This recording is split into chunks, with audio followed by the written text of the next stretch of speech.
Bom dia, pessoal. A gente, nas aulas anteriores, estudou a dilatação dos sólidos. A gente estudou em uma dimensão, em duas e em três dimensões. A que ocorre em uma dimensão a gente chamou de dilatação linear e representamos por ΔL igual a LI vezes alfa vezes a diferença de temperatura. Uma temperatura final menos uma temperatura inicial. Então, semelhante a essa equação, a gente viu também a equação da variação de área. Se a gente tiver uma superfície com duas dimensões, então a variação de área vai ser a área inicial vezes o coeficiente de dilatação linear multiplicado por 2, porque são duas dimensões, também levando em consideração a variação de temperatura. Ou essa equação a gente pode ver também como um beta, que é o dobro do alfa, e a diferença de temperatura. O mesmo ocorrendo para uma dilatação volumétrica, que é uma dilatação em três dimensões, vai depender, a variação de volume vai depender do volume inicial vezes o coeficiente de dilatação linear multiplicado por 3 e a variação de temperatura, ou a variação de volume, sendo o volume inicial, o coeficiente de dilatação gama, que é o coeficiente de dilatação volumétrica, e também com variação de temperatura. E se a gente quiser saber qual é a condição final do comprimento da área ou do volume, basta adicionar a respectiva variação. Por exemplo, vamos supor que a gente tem uma superfície retangular de área inicial 200 centímetros ao quadrado, e a gente queira saber a área final dessa superfície. Então a gente vai calcular a variação de área, e aí a área final será a área inicial mais a variação de área. Então vai ser a área inicial, que é 200, como exemplo aqui, mais a variação de área. O valor aí que a gente calcule utilizando essa expressão. Então basta que seja fornecida a área inicial, o coeficiente de dilatação linear ou o coeficiente de dilatação superficial, e aí a gente multiplica pela diferença de temperatura. Então suponhamos que a variação de área foi de 5 centímetros quadrado. Então a área final vai ser a área inicial, no exemplo dado aí 200 centímetros quadrados, acrescido do aumento aí de área ou da dilatação. Então a gente teria aí 205 centímetros quadrados. Então a mesma lógica vai ser válida aí para a dilatação volumétrica. Então é só calcular a variação de volume e somar com o volume inicial. Ou então, se a gente quiser saber o comprimento final, basta calcular a variação de comprimento e fazer a soma com o valor inicial. Para os líquidos, a gente só estuda a dilatação volumétrica, porque como os líquidos não possuem forma própria, assim como os sólidos, que a gente pode transformar ele em um fio ou uma chapa redonda ou quadrada ou retangular, os líquidos eles assumem a forma do recipiente que é colocado.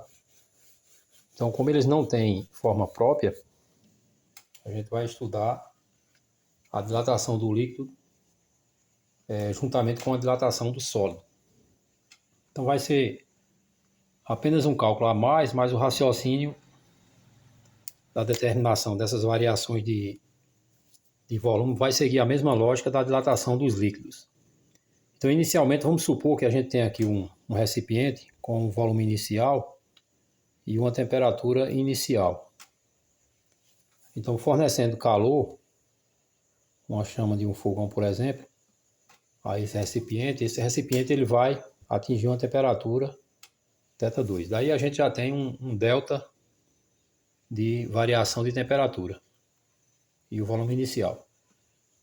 Então, cada metal, cada sólido, ele tem uma particularidade em relação ao coeficiente de dilatação. Então, vamos supor que o coeficiente de dilatação linear do metal que constitui um recipiente como esse fosse de 2 vezes 10 a menos 5 graus Celsius a menos 1.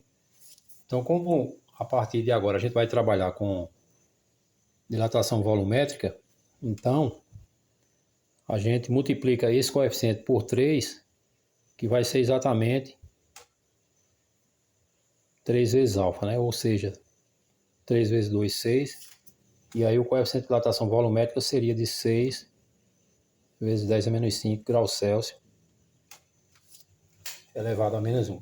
E aí a gente sabe calcular a variação de volume desse recipiente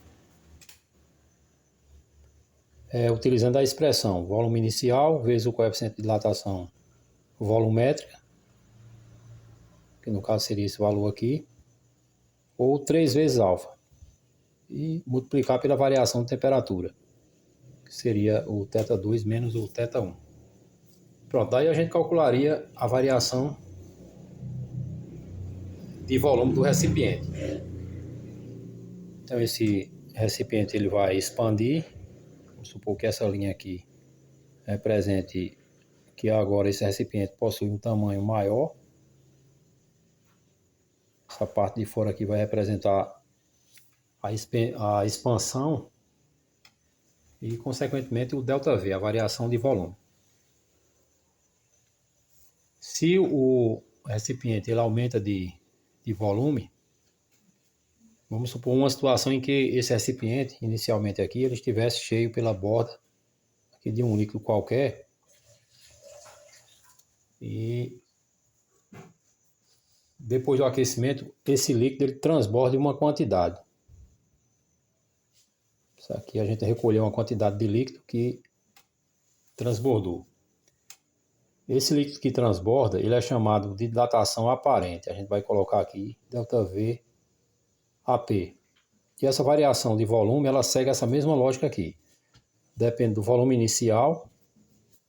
Como o líquido ele está enchendo completamente o recipiente, então o volume inicial do líquido ele é exatamente igual ao volume inicial do recipiente. E aí vai aparecer um coeficiente de dilatação, só que agora para o líquido, e a gente vai chamar esse coeficiente de dilatação coeficiente de dilatação aparente. Como o líquido e o recipiente estão sendo aquecidos ao mesmo tempo, a gente vai concluir que a diferença de temperatura do metal, do recipiente metálico, é a mesma variação de temperatura do líquido. E aí a gente vai ter o que se chama de dilatação aparente. Como esse ΔV aqui que a gente calculou foi relativo ao recipiente, a gente pode chamar aqui de esse ΔV de ΔV REC, dilatação do recipiente. Então vai ser o volume inicial vezes o coeficiente de dilatação do metal do recipiente e também que está submetido à mesma variação de temperatura. Nesse contexto aí surge uma medida que ela é chamada de dilatação real do líquido. A gente vai chamar apenas de ΔV, colocar aqui ΔV R, que será a dilatação real do líquido. Essa dilatação real do líquido ela vai ser essa soma aqui, a dilatação aparente com a dilatação do recipiente. Ou ΔV REC, recipiente, mais ΔV aparente. A ordem aqui não vai alterar. Então, para a gente calcular a dilatação real do líquido, a gente soma a dilatação do recipiente, que a gente aprendeu da dilatação dos sólidos, que a variação do recipiente, ou a variação do sólido, ela depende da multiplicação entre o volume inicial do sólido, vezes o coeficiente de dilatação do sólido, vezes a variação de temperatura. Seguindo a mesma lógica, para o líquido, a gente também faz esse mesmo produto. E aí, somando essas duas dilatações, a aparente com a dilatação do recipiente, ou a dilatação do recipiente somado com a dilatação aparente, a gente vai ter a dilatação real do líquido. Então vamos supor que o recipiente ele não dilatasse, a variação de volume dele fosse zero. Então a dilatação real do líquido ela seria igual à dilatação aparente. Já que esse valor aqui, esse fator assume o valor zero, então a dilatação real do líquido seria exatamente a dilatação aparente. Só que isso aí é impossível de ocorrer. Embora a dilatação do sólido seja pequena, mas ocorre.